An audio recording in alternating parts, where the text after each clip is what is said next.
다른 게 아니고 여기 옆집이요. 사람이 지금 살고 있나요? 젊으신 분들 살고 계세요? 남자애가 두 분, 부부가 자주 뵙는 거죠? 쉬시는데 죄송해요.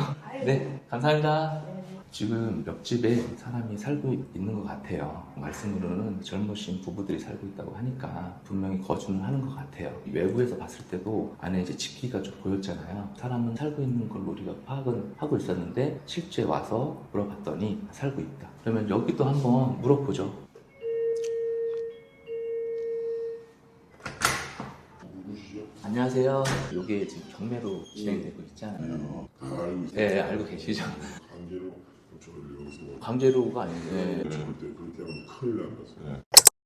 경매 물건 보다 보면 허그가 포기한 빌라들을 많이 보게 되거든요. 그런데 허그가 대항력을 포기한 물건들 우리가 볼 때 조심해야 될 게 어떤 것 같아요? 임차인, 깔세 이런 게 많다고 하니까 그렇죠. 허그가 경매를 신청한 이유는 집 주인이 살고 있던 임차인한테 전세금을 못 돌려줘서 대신 허그가 전세금을 주고 내보낸 다음에 공실로 된 빌라들이 대부분인데, 또 반대로 집 주인이 가스를 놓는 경우도 굉장히 많단 말이에요. 분명히 임차인이 없어야 되는데 경매지 보면 누가 살고 있거나, 그리고 현장을 갔는데 누가 살고 있는 경우도 있고, 세대 열람을 해봤을 때 전입이 누가 돼 있는 경우도 많단 말이에요. 그러면 대표님 전입세대 열람을 했는데 아무도 없고 근데 실제는 누가 살아요. 그러면 그런 건 대항력이 없는 건가요? 그렇죠. 대항력을 판단하는 기준은 말소 기준 권리보다 누가 먼저 전입이 돼 있는지가 중요한 건데, 만약에 누가 살고 있다고 하더라도 전입이 안 돼 있어. 그러면 그 사람은 대항력이 없는 거예요. 그런 물건들은 낙찰을 받아도 인수할 게 없는 거지. 보통은 허그가 대항력을 포기한 물건들은 임차권 등기를 해놓고 나간단 말이에요. 그래야 내가 이사를 가도 대항력을 유지할 수 있으니까. 이렇게 임차권 등기가 돼 있는 이런 빌라에 전세나 월세로 새로 임차인을 계약할 수 있어요? 그렇게는 절대 안 해요. 왜냐면 부동산에서 계약을 할 때 등기부등본을 다 이렇게 보잖아요. 그럴 때 만약에 월세나 전세 계약을 하려고 했는데 임차권 등기가 딱 돼 있어. 그러면 부동산 사장님들도 임차권 등기를 말소를 시켜야 새로운 전세입자나 월세입자를 넣을 수 있다, 이렇게 얘기를 해요. 그게 정상적인 건데, 허그가 포기한 물건들을 보면 이렇게 임차권 등기가 딱 돼 있음에도 불구하고 누가 들어와서 살고 있는 거죠.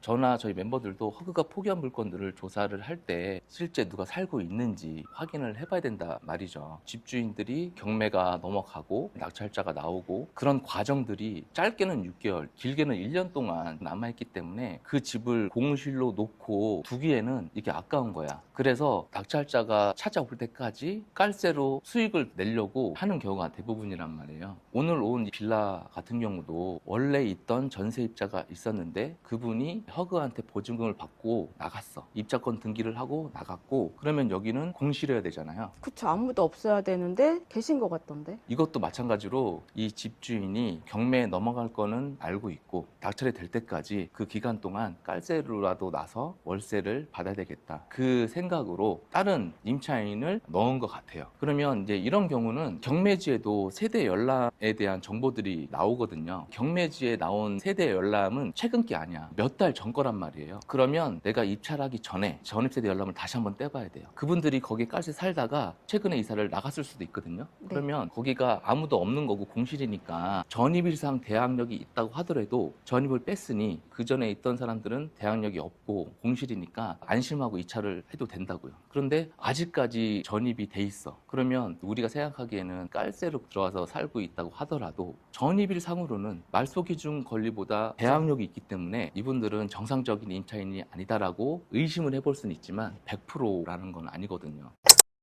되게 조심해야 될 게 뭐냐면, 허그가 대항력을 포기를 한 물건들은 그냥 낙찰을 받으면 되겠지, 아무 문제 없겠지, 그렇게 생각을 하면 안 된다는 거지. 똑같이 대항력 여부를 확인해야 된다. 그렇죠. 만약에 허그가 대항력을 포기해서 전입세대를 열람을 했는데 공실이야, 그거는 상관이 없어. 실제 거주하더라도 네. 거주를 하더라도 전입 없이 거주하는 사람도 있거든요. 그러면은 어차피 그분은 선순위가 아니기 때문에 명도하면 돼. 그런데 문제가 되는 건 뭐냐면, 거기에 말소 기준 권리보다 먼저 전입이 전입이 돼 있는 사람이 있을 수 있단 말이에요. 전입세대 열람 기준인 거죠. 그렇죠. 네. 전입일 기준이니까. 이런 경우도 있어. 우리 올해 초에 저희 멤버가 낙찰 받은 게 있었는데 소유권 이전하고 허그한테 비번을 받는단 말이에요. 네. 명도 확인서를 주고 비밀번호를 받아서 비밀번호를 눌러서 들어갔더니 거기 누가 살고 있는 거야. 그 사람은 전입을 안 하고 그냥 거기 살고 있는 건데 그냥 사실은 거기에 우리가 조사를 할 때 누가 살고 있다는 건 알았어. 근데 전입을 안 해놓고 이 사람이 살고 있는 거지. 그러면 살고는 있지만 전입을 안 했기 때문에 명도를 할 수 있다고요. 따로 뭐 인수할 것도 없어. 우리가 들어갔더니 그 사람이 거실에서 우리 보고 누구냐? 주인인데요? 그때면 그 사람도 당황을 하는 거지. 명도를 또 해요? 그 사람하고 이제 협의를 해서 이 사람을 잡아서 나가라고 해야죠. 협의가 안 되면 명도 또 하고요? 협의가 안 되면 명도해야죠. 그 사람도 경매로 넘어간 거 알고 있었고 깔세로 들어와서 살고 있는 거예요. 자기가 깔세 계약을 몇 달을 했는데 넘어간 거 알고 있었다. 잠깐 들어와서 몇 달 살려고 한 거다라고 얘기를 하더라고요. 그래서 제가 그 소유자한테 연락을 해라. 지금 낙찰자가 나와서 소유권 이전까지 끝낸 사람이 왔기 때문에 그 사람이 연장 계약을 한다고 하더라도 그 사람한테 돈을 주면 안 된다. 소유자가 그 사람은 아니다 이제. 그쵸. 이렇게 허그가 대항력 포기한 물건들은 거기에 전입이 없더라도 누가 들어가서 살고 있는 경우도 있고 실제 공실인 경우도 있고 아니면 전입일상 대항력이 있는 경우도 있어요. 그러니까 허그가 포기했으니까 명도도 쉽겠구나 아무도 안 살겠구나라고 단순히 그렇게 생각해서 입찰을 하지 말고 꼭 전입세대 열람하고 그 다음에 전입 미두가 돼 있으면 현장에 가서 그 사람에 대한 정보를 최대한 얻으려고도 해봐야 돼요. 오늘 나온 이 빌라는 똑같아요. 허그가 대항력을 포기했어. 그러면 일반적으로는 여기 공실이어야지. 근데 이 물건은 허그에서 대항력을 포기해서 전세 보증금을 주고 내보냈고 공실이어야 되는데 누가 전입을 해서 살고 있는 거죠. 문제는 살고 있는 사람이 말소기준 권리보다 먼저 전입을 했기 때문에 대항력이 있다는 거예요. 그 전입일 상으로만 따지면. 네. 그러면 이 사람은 우리가 의심하기로는 정상적인 임차인은 아니지만 100% 우리가 확신을 못하기 때문에 이런 물건들은 현장에 와서 확인을 해보고 실제 만나서 얘기를 할 수 있으면 제일 좋고요. 그리고 입찰 전에 최근 날짜로 세대 열람을 다시 해봐야 되고 잠깐 몇 달 동안 있다가 나가시는 분들이 대부분이기 때문에 현장 조사했을 때는 누가 살고 있었지만 몇 달 뒤에는 나갔을 수도 있단 말이에요. 그러니까 꼭 현장에 와서 확인을 해봐야 돼. 그러니까 현장에 가서 확인을 해보자고요. 이게 감정가가 1억 8,200인데 두 번 유찰이 됐어요. 네. 그래서 8,900까지 떨어진 거거든요. 그런데 이 빌라가 공시가가 9,930만 원 정도예요. 1억 이하네요? 네, 그러니까 공시가보다 지금 최저가가 한 1,000만 원 더 싼 거예요. 공시가보다. 네. 제가 계속 얘기를 하는 게 그거잖아요. 공시가보다 싸게 살면 무조건 잘 사는 거다. 비싸게 사는 게 아니다. 이 빌라가 전용이 12평 정도 돼요. 그래서 방이 2개야. 투룸이에요. 그러면 화장실 하나, 방 2개? 그런데 이게 특이한 게 얘는 투룸인데 화장실이 2개야. 보통 투룸이 화장실 하나 아닌가요? 보통 그렇죠. 드레스룸도 있어. 좋은데요? 얘가 19년식이에요. 이제 7년 정도 된 빌라거든요. 투룸이고 욕실 2개고 드레스룸도 있고 이 동네는 젊으신 분들도 많이 살고 있고 인프라가 나름 괜찮기 때문에 여기는 1인 가구, 2인 가구도 있단 말이에요. 부동산에 가서 시세조사도 해봐야 되겠지만 공시가보다 어쨌든 최저가가 1,000만 원 싸고 1,000만 원이나 싸니까 우리는 공시가보다 더 싸게 입찰을 해볼 수 있는 거고 수요가 이 투룸짜리 빌라들이 이 근처에 있다고 한다면 해볼만 하다고 생각을 해요. 이게 일반 매물로는 이렇게 살 수 없는 금액대로 우리가 접근해 볼 수 있는 거죠. 인근에 20년 넘은 빌라 투룸이 거래된 게 1억 1,500, 1억 2천 이렇게도 거래가 최근에도 있거든요. 그러니까 그렇게 20년 넘은 빌라 투룸도 거래가 지금 되고 있다. 수요가 있다는 거잖아요. 그러면 얘는 19년식이야. 이제 한 7년 된 거의 신축 빌라고 그 다음에 방 2개지만 욕실도 2개고 드레스룸도 있어. 메리트가 있죠. 네, 메리트가 있는 거지. 투룸짜리 빌라가 아예 거래가 안 되는 지역이 아니니까. 지금 20년 넘은 투룸짜리 빌라 매물 나온 것도 보면은 1억 1천, 1억 3천 이렇게도 나와 있단 말이에요. 물론 뭐 그 금액에 지금 거래가 된다 안 된다 얘기를 하는 건 아니지만 어쨌든 그런 물건들이 있는 거니까 얘는 그런 빌라들보다 좋은 점이 연식, 구조도 더 좋을 거고 그러니까 그런 빌라보다는 조금 더 매도하기에는 수월할 거고 그래서 수요가 있다고 한다면 안 팔리니까 입찰하면 안 돼. 그렇게 생각할 필요는 없다. 이런 투룸짜리 신축 빌라에 수요가 있는지 그리고 어느 정도 금액대에 팔릴 수 있는지 이런 것들을 확인을 해봐야 되는데 이 빌라인데 여기 지금 사람이 살고 있으니까 가서 실제 거주를 하고 있는지 그걸 한번 확인을 해봤으면 좋겠어요. 어차피 온 김에. 확인을 하러 가나요? 네, 한번 우리 가서 사람이 계실지 모르겠지만 한번 물어보자고. 네, 가시죠. 가보시죠. 안녕하세요. 다름이 아니고 여기 옆집이요. 사람이 지금 살고 있나요? 젊으신 분들 살고 계세요? 남자애가 두 분, 부부가 자주 뵙는 거죠. 쉬시는데 죄송해요. 네, 감사합니다. 지금 옆집에 사람이 살고 있는 것 같아요. 말씀으로는 젊으신 부부들이 살고 있다고 하니까 분명히 거주는 하는 것 같아요. 외부에서 봤을 때도 안에 이제 집기가 좀 보였잖아요. 사람은 살고 있는 걸로 우리가 파악은 하고 있었는데 실제 와서 물어봤더니 살고 있다. 그러면 여기도 한번 물어보죠. 누구시죠? 안녕하세요. 이게 지금 경매로 진행되고 있잖아요. 다 알고 있어요. 네, 알고 계시죠?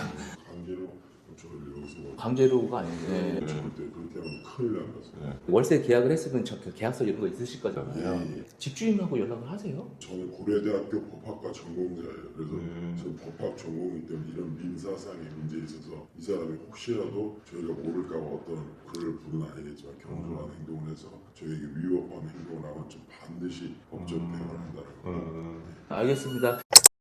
사시는 분하고 잠깐 얘기를 해봤는데 여기 들어올 때도 경매에 넘어갈 거는 알고 계셨다고 하더라고요. 보증금 150에 3개월치 월세 150. 말씀으로는 계약서를 부동산에서 했다고 하는데 그거는 확실하진 않은 거고, 저한테 얘기하는 거는 본인이 우리가 다 아는 대학교 법학과를 나와서 법은 잘 알고 있다고 얘기를 하세요. 절대 자기들 강제로 뭐 내보낼 수 없고 얘기를 하시는데, 우리가 명도를 하다 보면 별의별 얘기를 많이 들어요. 심지어 어떤 분은 자기가 예전에 정보기관에 있었다는 분도 봤으니까 저분의 말이 진짜인지 아닌지 우리가 뭐 판단할 건 아니지만, 중요한 거는 제가 얘기를 해봤을 때 이분은 말소기준 권리보다 전입일상으로는 대항력이 있는 거예요. 보증금이든 이사비를 요구를 할 거예요. 협의를 해서 스스로 나가게끔 얼마를 요구할지는 우린 몰라. 이 사람들하고 협의를 잘 해서 그게 이사비가 됐든 기간이든 요구를 들어주면서 해야 되는 거죠. 근데 낙찰자가 와도 자기들은 바로 나갈 수 있는 상황이 아니라고 하니 그게 몇 달 동안 여기서 있다가 이사를 나갈지 그거는 알 수는 없는 거죠. 그리고 이분들은 1년 넘게 여기에 살고 있단 말이에요. 그러니까 봐봐요. 저분 입장에서는 이 정도의 연식에 이 정도 인프라를 누릴 수 있는 빌라가 너무 싸게 살고 있으니까 좋은 거야. 그러니까 1년 넘게 여기 살고 계시지.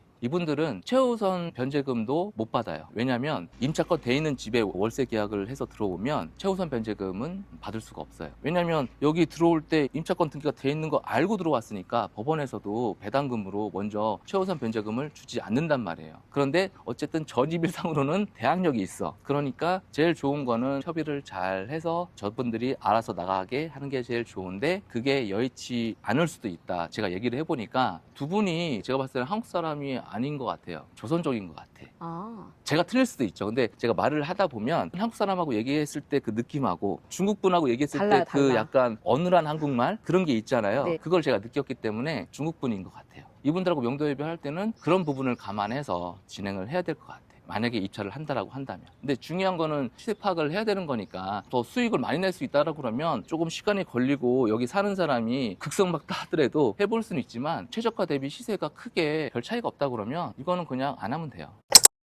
그런데 제가 계속 얘기하지만 이렇게 허그가 대항력 포기 물건이 있고 세대 열람을 해봤더니 누가 살고 있어. 근데 그 사람은 전입일상 대항력이 있어. 그런 물건들은 현장에 이렇게 와서 직접 만나서 얘기를 해보거나, 집에 아무도 없으면 옆집이든 아랫집이든 실제 사람이 거주하고 있는지 이거를 체크를 하고 입찰을 해야 나중에 문제가 안 생긴다. 지금 이거 우리가 입찰을 한다고 하더라도 지금 사람이 살고 있는 것도 알았고 보증금이 얼마고 월세 얼마에 살고 있는 줄 알았어. 그리고 그 사람들의 얘기로 들어봤어. 그러면 우리가 알고 입찰하는 거기 때문에 이건 더 이상 리스크가 없는 거예요. 부동산에서 얼마에 이거를 거래가 될 수 있는지 한번 확인해 본 다음에 입찰을 해볼지 안 해볼지 다시 상의를 해보면 될 것 같아요. 현장에 와서 소유자가 살고 있는 경우에 직접 가서 여쭤보는 거는 저는 그거는 안 했으면 좋겠어. 왜냐면 경매에 넘어갔다고 하면 많은 스트레스를 받을 텐데 가서 물어보는 것도 정말 실례거든요. 소유자가 계실 때. 소유자가 계실 때. 그런데 임차인이 있는데 이분이 배당을 다 받아. 일부라도 받아. 그리고 이런 경우처럼 호구가 돈을 주고 내보냈는데 여기 누굴 들인 거잖아요. 어떤 상황인지 다 인지를 하고 들어왔기 때문에 만나서 얘기를 할 수 있으면 얘기를 해봐도 되죠. 내가 진짜 궁금하면, 진짜 입찰을 하고 싶으면, 저 문제가 뭔지라고 내가 알고 싶으면 가서 확인한 다음에 결정을 해도 늦지 않으니까. 누구는 직접 대면해서 물어보지 않을 거예요. 그냥 호구가 대항력을 포기한 건데 그러면 여기 아무도 안 살아야 되는데 근데 이 사람이 대항력이 있네? 그러면 패스 이렇게 하는 사람이 있을 거고. 그렇죠, 맞아요. 근데 근데 누구는 대학력이 있어도 허그가 포기한 건데 뭐 깔새로 살고 있는 거겠지, 지인이 살고 있겠지, 그렇게 그냥 무심코 생각을 해서 입찰을 했다가 실제 진짜 계약서를 딱 들이밀면 그때부터는 문제가 된단 말이에요. 그러니까 패스를 하면 차라리 문제가 없어. 내가 입찰을 안 할 거니까. 그런데 이거를 내가 꼭 입찰을 해보고 싶다 그러면 내가 세대 연락 한번 해보는 게 번거롭다고 이렇게 와서 그 사람하고 만나서 얘기하는 게 번거롭다고 한다면 이런 물건은 하면 안 돼요. 물어보는 게 엄청나게 큰 일은 아니잖아요. 귀찮더라도 하시는 분이 더 큰 수익을 낼 수 있거든요.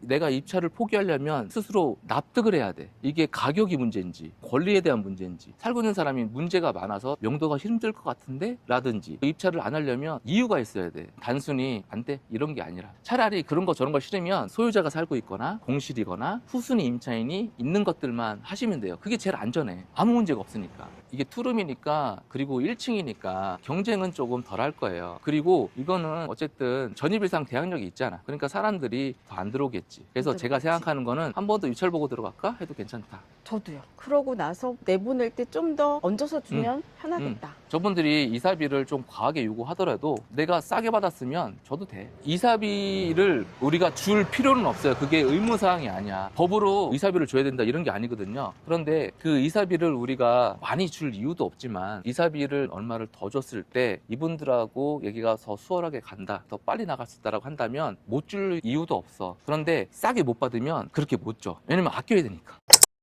직접 만나서 얘기를 해보니까 뭐 별거 없죠. 예측하는 것보다는 훨씬 속도 후련하고 죄 지은 거 아니니까 물어볼 수 있는 거 물어보는 거니까. 최대한 예의를 갖추고 여쭤보면 돼요. 네네. 이렇게 와서 궁금하면 직접 부딪혀서 물어봐라. 저 사람들이 해코지하는 거 아니니까. 맞아요. 부담스러울 수 있죠. 당연하죠. 경매는 무조건 돌아다녀야 돼. 발품을 팔아야 돼. 이 빌라를 제가 오자라고 했던 것도 허그가 대항력을 포기했지만 누가 살고 있다. 그래서 그 사람을 확인한 다음에 입찰 여부를 결정을 해야 되는 물건이다. 무조건 할 필요는 없다. 대신 우리가 현장 왔을 때 궁금한 것들은 직접 물어보면 된다. 이제 그런 것들을 보여드리기 위해서 영상을 찍었고 현장에 와서 조사를 했으니까 한번 고민해 보시고 경험 잘했어요. 물어보는 거 이런 것들을 어려워할 필요는 없어요. 그런 것들을 잘 하시는 분들이 많은 얘기를 들을 수 있어요. 그냥 가서 건물 사진만 툭툭 찍고 부동산 한두 군데 들어서 이거 얼마 팔 수 있어요? 얼마나 걸려요? 이렇게 해서는 안 된다. 어차피 내가 경매를 할 거면 제대로 좀 해야 되는 거고 평생 할 거라고 한다면 물건 뽑고 시세 파악하고 이런 것도 중요하지만 이렇게 나와서 현장에 돌아다니면서 어떤 식으로 조사를 해야 되고 어떤 부분을 내가 체크를 해야 되겠다 이런 것들도 분명히 필요한 거니까 그렇게 해서 하나하나씩 잘 해나갔으면 좋겠어요. 우리는 여기서 마무리하고 부동산 가서 이 빌라 어느 정도 금액대 우리가 매도를 할 수 있는지